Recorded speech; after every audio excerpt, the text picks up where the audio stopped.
Welcome back to Tomas on Air. Tensions are rising in the West Philippine Sea. President Bongbong Marcos takes firm action to defend sovereignty, safeguard security, and unite the nation. This is the true proof of the Philippines' steadfast stance. This is News in Focus. President Bongbong Marcos has ordered the military and Coast Guard to maintain a strong presence in the West Philippine Sea. His message is clear.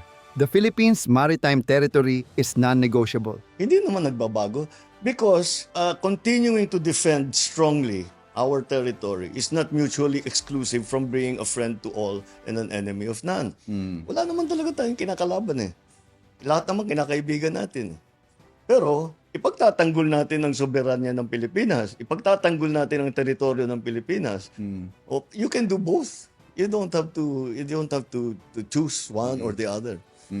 So ganyan ang ating position. With a proactive strategy, President Bongbong Marcos ensures national security and preserves our maritime heritage. This is a real commitment, not just words. This step lays the foundation for integrating maritime security operations with stronger international diplomacy. Not only about protecting maritime borders, but also safeguarding the communities in coastal and island areas nearby.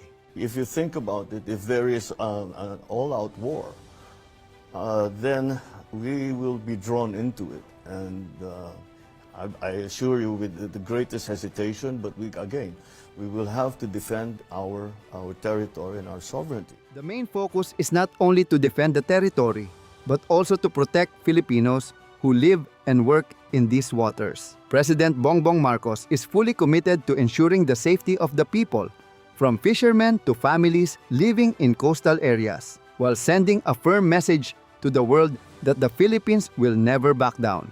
And protecting the people goes hand in hand with strategic diplomacy, bringing the sovereignty message to the international negotiating table. We have to always, when we do not back out because natakot tayo, umatras tayo. Alam mo, I don't know about other places, pero dito sa gobyernong ito, hindi tayo umaatras sa laban. We are brave. Filipinos are brave. Through decisive policies, President Bongbong Marcos reminds the world that sovereignty is a non-negotiable right under international law, not something any nation can choose to ignore. Under President Bongbong Marcos's leadership, the Philippines is ready to lead the formation of a Code of Conduct, COC, for the South China Sea. When it chairs ASEAN in 2026, the nation will push for an effective, legally binding agreement.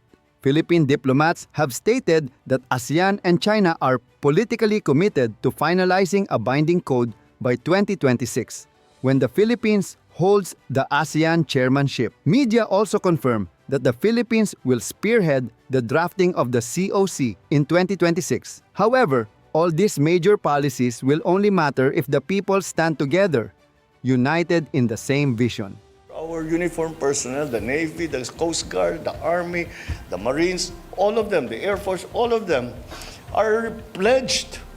They took an oath. And they're just doing their duty, they're performing their mission, defend the Philippines. Yun lang naman ang ginagawa nila. And we will not stop doing it. We will not stop doing it. We will stop doing it when the threats stop.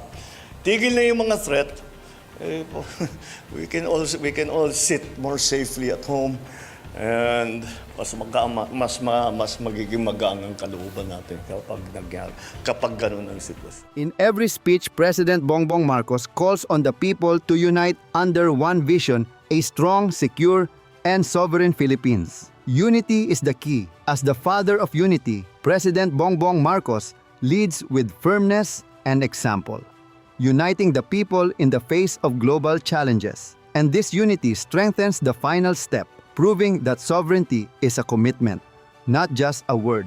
President Bongbong Marcos proves that sovereignty is not just a slogan. It's a real commitment to the safety, honor, and future of the nation. The Philippines stands firm. Together, we defend sovereignty. Together, we build the future. And that is the message we must carry forward. We are all part of this struggle. This nation stands tall on the strength and unity of its people. Let's continue to support this decisive action for a safe and sovereign Philippines. I'm Tomas. This is News in Focus. Thank you and see you next time.